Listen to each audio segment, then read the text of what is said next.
Hey guys, what's happening? It is late Tuesday, June 2nd.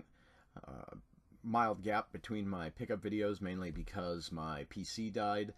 So I could have made one on my Surface, I guess. But anyway, my PC died. It was called the Control PC because it basically ran my house. Anyway, I picked up a Dell that was on clearance at Best Buy. Built the last one, lasted me almost 5, almost 6 years. So yeah. Let's get on with it. Get the odds and ends out of the way first. The thrift stores have been kind of picked over lately. So first up at Goodwill, I got NBA Street Volume 1 and Volume 2. I've said before, not the biggest basketball fan. However, the arcadey style ones like NBA Jam, those are the kinds I like, and I actually did play the hell out of this when it first came out. NBA Street Part 1 or Volume 1, whatever you want to call it. Then over to Salvation Army. Not amazing, but an Atari plug-and-play. I have the Namco ones. I do not have the Atari ones. All three of these were $4 a piece, so not a bad little pickup for $12. So now I have a massive stack of stuff to go through. And you'll see it right there as I carry it through. I crossed a bunch of games off of the Xbox exclusive list. Up first, Apex, a racing game.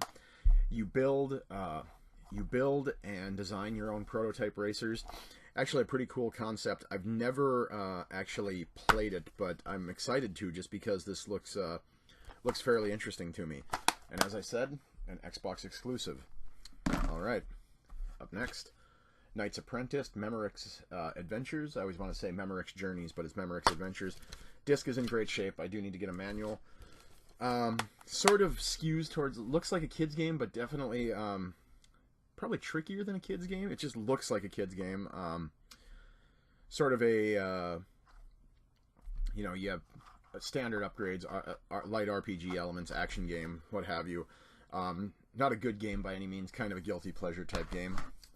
Then on to Xbox Music Mixer, and this is actually pretty interesting. You, in order to use, not in order to use this, but you can use music that's on your PC and transfer it over to your original Xbox. The interesting thing is, I have an XP, I have a computer that runs XP that I'm keeping offline altogether now, and I can just direct connect these through a crossover cable. But I have all of my music backed up to that one XP, computer, which I lovingly call the shed, because it's just storage. So yeah, glad to get this. Kind of on the uncommon side. I don't see it out there a lot. Here's two sort of I don't want to say fabled, but there's people definitely have a soft spot in their heart for these two games, and that is Blinks 1 and 2, The Time Sweeper, and Masters of Time and Space. Now, I have to be honest, I only played this one originally, and I can't, I just remember the time-shifting elements about it. I don't remember a ton about it. You could slow-mo and pause and record and rewind your gameplay. I remember that much. I'm assuming you can do the same thing in Part 2. It looks like in Part 2 you can actually design your own character, your own blinks, what have you. I don't know, though. Part 2 is actually brand new and sealed. I'll show you right there. It's got the security tag on it still. And Part 1 is in terrific shape. The box is still stiff. All the artwork is there. I've talked about this before. This is what I miss the most about the current generation of video games. You don't get discs that look like that anymore. It'll just say Xbox and a fairly bland piece of artwork slapped onto the disc. Usually, the actual whatever platform, be it PS4 or Xbox One, the logo for the platform usually takes up more of the real estate on the disc than any artwork does now, and that's actually kind of disappointing.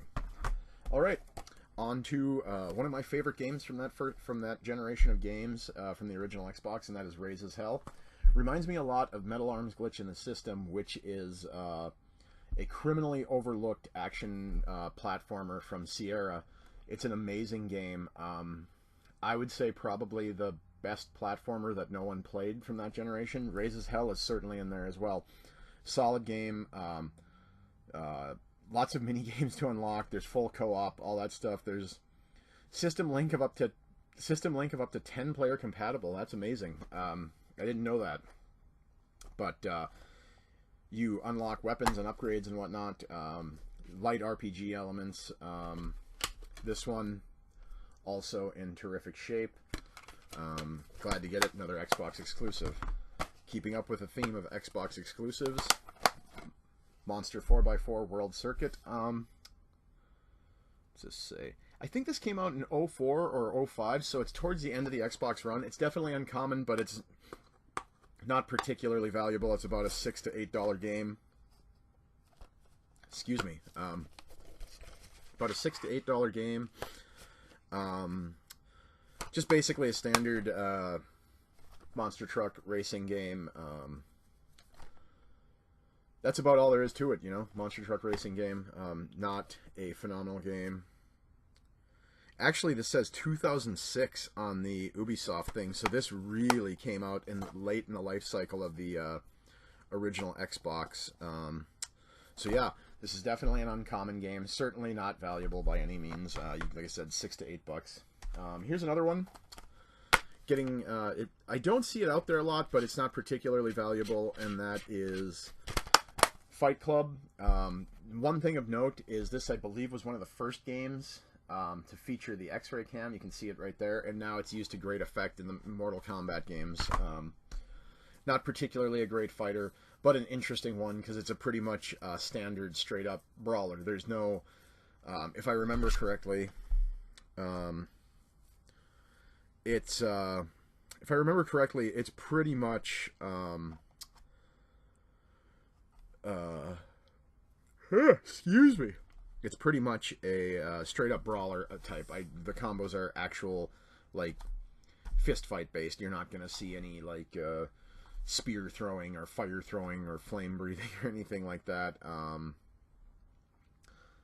And if I remember correctly, I'm just looking here. Yeah, you could customize your own fighter to fight in the tournaments and whatnot. And it had real-time damage.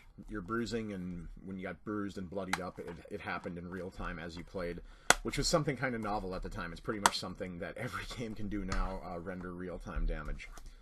Up next, another Xbox exclusive, and that is Azuric: Rise of Parathia, a action-adventure, hack and slash, light RPG elements. This, if I remember correctly, was right around the... I think this was launch window, and Microsoft suffered from one thing. Azuric and Nightcaster, I think people got confused with and thought they were the same game. Obviously they weren't, and Azuric was better. Compared to the original Nightcaster, Azuric was better, but whatever. Here's a phenomenal game that, if I remember correctly, this is Xbox exclusive in the United States. It might have been on the Dreamcast at other places. If you know, go ahead and leave a comment below. I'm not 100% positive, though. And that is Gun Valkyrie. As the female character that's featured on the cover, she's sort of the tank of the two. And there's also a samurai who has light, nimble sword attacks, and she is the... What's her name again? Kelly Olenmi. She's got the guns and big artillery type combat, and the samurai guys, obviously the quick, fast. Basically, the surgical strike to her sledgehammer is basically what the samurai character focuses as. This is in great shape. Another one of these games with terrific artwork on the disc. Anyway, this is an awesome game and one of my favorites. Definitely uncommon. Probably still a $12 to $15 game. I see it fluctuate. I've seen it go as low as like $7 to $8, and I've seen it swing as high as 20. It just depends on when people are looking for it, I guess. And I imagine this is going to climb because it's a Sega game, and Sega's not really doing games anymore. Up next, Outlaw Volleyball. I have the other one, the Blockbuster exclusive one. These are nothing special, just silly beach volleyball, ridiculous, over-the-top stuff. Speaking of Nightcaster, I completed the Nightcaster series with Nightcaster 2 Equinox. This is a vast market improvement over the first one. I do enjoy the first one, but it is not a good game. Nightcaster 2, however, is a solid game. Nothing amazing, but the way it handles, it reminds me a lot of Magica right now. And this is a reasonably fun game. Didn't play enough of this to play through it when it first came out, but... Yeah, this one came out rather quickly, too. this was, I think, a year or maybe 18 months after the original Nightcaster, so I think it was probably smart to roll that one out as fast as possible because the original Nightcaster was kind of choppy. Here was one I knew nothing about. Had to do some searching on YouTube to watch it, and that is Sneakers, which apparently was, let's see if it'll zoom in and pick that up. It was a Toys R Us exclusive back in the day. It's, you play as mice who you got to lead your squad to safety throughout the house. I'm assuming, I haven't played it, but I'm assuming there's levels where you have to avoid cats and whatnot. But yeah, pretty solid. From what I've seen, a pretty solid sort of stealth action-y game.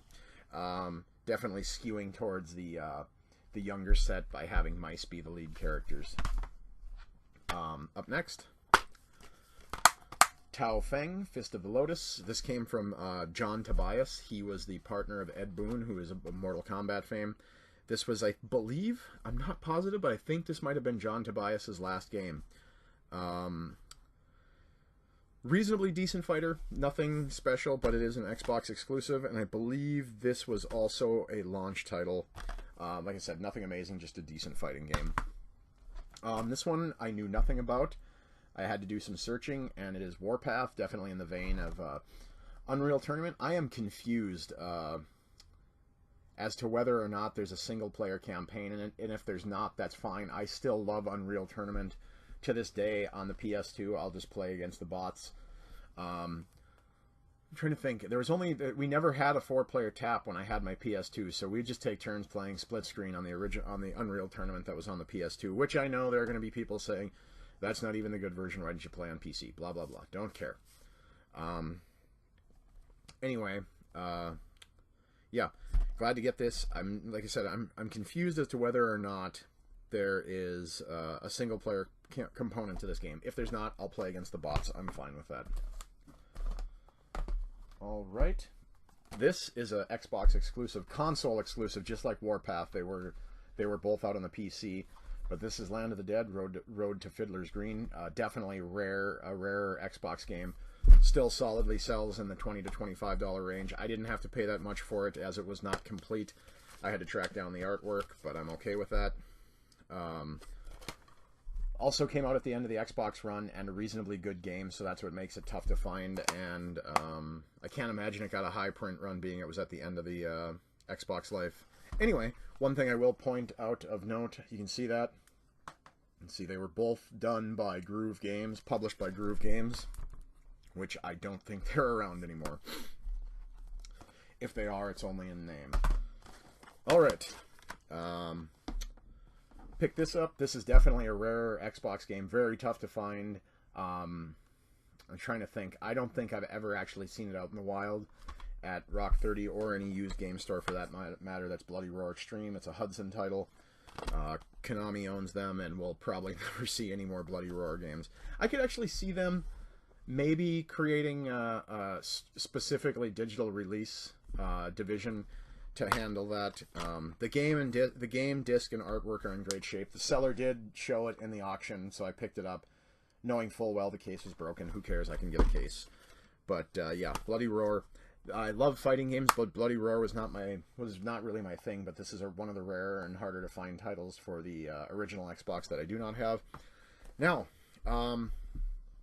this is not a rare title by any means. Very easy to find for the Xbox, but obviously has a devoted fan base, and I see that it supported 720p back in, when did this get published? It appears 2003. This was supporting 720p. That's pretty amazing.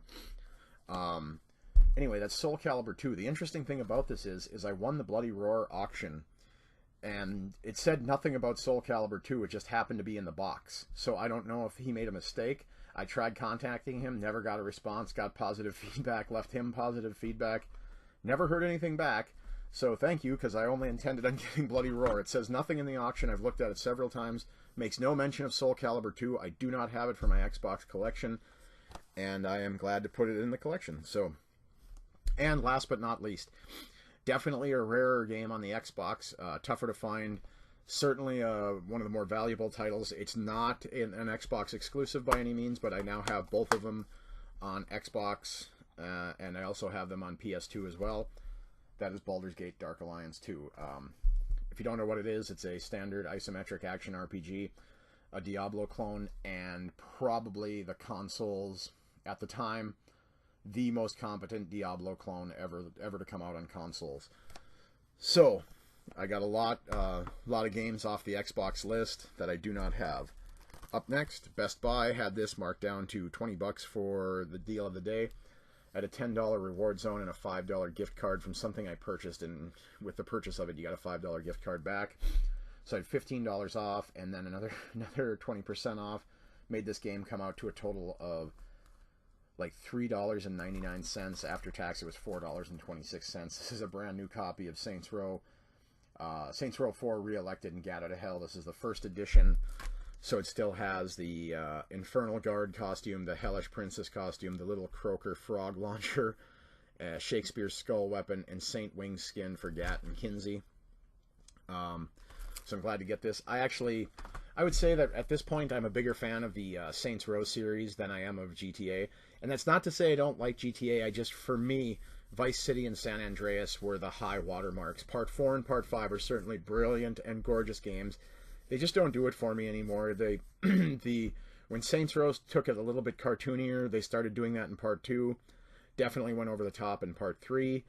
And certainly with Part 4 and Gat Out of Hell, went way in the opposite direction. I actually like that because the gritty realism of GTA, sometimes I don't care for that. It doesn't really do anything for me anymore. So I got that from Best Buy. Now, don't go nuts in the comments below. I don't hate GTA. They're brilliant games. Rockstar nails it every time. One of the few companies that does that. I mean, hell, we're talking about a company that built Bully on the Bully, the prep school game, on the GTA engine and made it fun.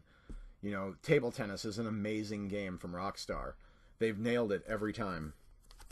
Local Craigslist pickup. I picked these up for $15. Both of them. One of them is not extremely rare, but certainly tougher to find, and it's disc only, so that kind of sucks. But that's the Bigs for the 360. Not as hard to track down as Part 2, but certainly not an easy game to find. My buddy Jason absolutely loves this game. This came out the summer after my gastric bypass, and I remember going over there when I was off of work for about 6 weeks afterward, and I remember going over there several nights and playing a couple of games with him and having a good time doing it. Then I got Score International's Baja 1000, the official game. Not really an amazing racing game, but it's certainly hard to find on the uncommon side. Uncommon to rare. Still sells fairly high. Doesn't have a manual, so I will complete that. Rock 30 sale takes place tomorrow. This is getting posted on Wednesday, though, so it actually takes place on Wednesday or today. But there were a handful of games that I couldn't wait to see if they sold, to see if they were still there for a week once the sale took place. The first one is Super Street Fighter 2 Turbo Revival.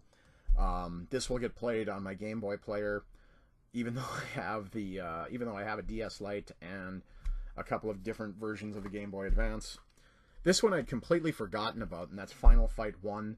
I have not played it, and I don't remember much about it, so I'm excited to pop that in. Then I picked up, this is definitely a harder to find game, and getting raising in price, and actually Rock 30 had this only marked at 16, so I'm glad to grab it because the auction price puts it way higher than that, and that is Koro Rinpo's Marble Mania. Definitely like a Marble Madness Super Monkey Ball style puzzler. A lot of fun to be had here. I've already banged out about, I think I might have played about 6 or 7 mazes so far. A lot of fun. They're really bright and colorful, not the monochromatic backdrop of Marble Madness. For sure, obviously Marble Madness was during the Nintendo era, and this is a lot of fun on the Wii for sure. Up next, in about the past 10 to 12 days, I've completed the Devil May Cry trilogy. This is Dante's Awakening Special Edition. Devil May Cry 3 is probably the on the PS2 era anyway, the standard. That's considered the best of the three. For me, I say DMC, the current relaunch, that's the best of the series, but I know Devil May Cry 3 holds a place in a lot of gamers' hearts. All right. Completed another trilogy, Dynasty Warriors Gundam. Don't really need to explain to you what that is. I just happen to like this series. I'm not even a Gundam fan. I just like the mech combat set in the Dynasty, or excuse me, really tired. The Dynasty Warriors coat of paint, or the Gundam coat of paint on the Dynasty Warriors formula. I happen to enjoy it. I know they're nothing amazing. Part 2 and Part 3 are relatively rare and valuable. I got both of those for $8, so picked up this for $10, so I spent $26 getting all three of them. If you go eBay prices or Amazon prices or GameStop prices, you're going to spend a lot more. Here's a guilty pleasure game. I played about 2 hours of it. It's not impressive. The character models look good, although the character models aren't that taxing on the hardware. It's Digimon All-Star Rumble. Certainly going for a Mario Brothers? A Smash Brothers type clone set in the Digimon world. It's not an impressive game by any means. I wouldn't say it's a bad game, but it's certainly not a good game either. I've had a reasonable amount of fun playing it, just not been impressed by it. But the Digimon games all hold their value. Even when they drop, even when they have their initial price drop, they seem to bounce right back up. So I picked it up thinking that, maybe one day I'll end up reselling it because the Digimon market seems to maintain its value for whatever reason. All right, last but not least.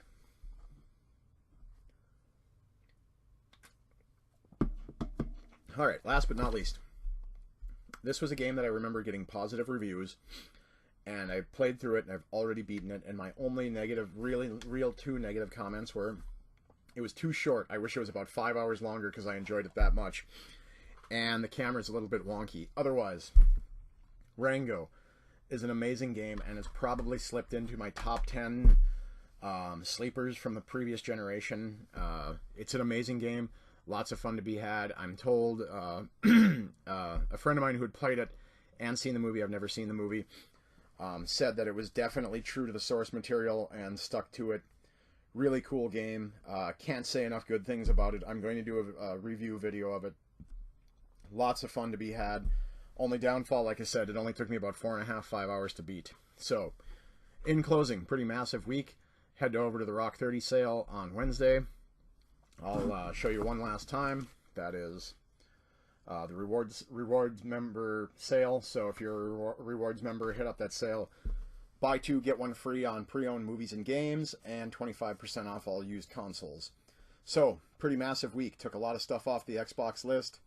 And we will see you next week, everybody. I might do a video after I hit up Rock 30 on Wednesday just to see what I got from there. I traded off a bunch of stuff, so I have some massive trade credit built up. And really excited to hit up that sale. We will see you next week or maybe later this week. Thanks for watching. Comment, rate, subscribe, thumbs up, and we'll see you later.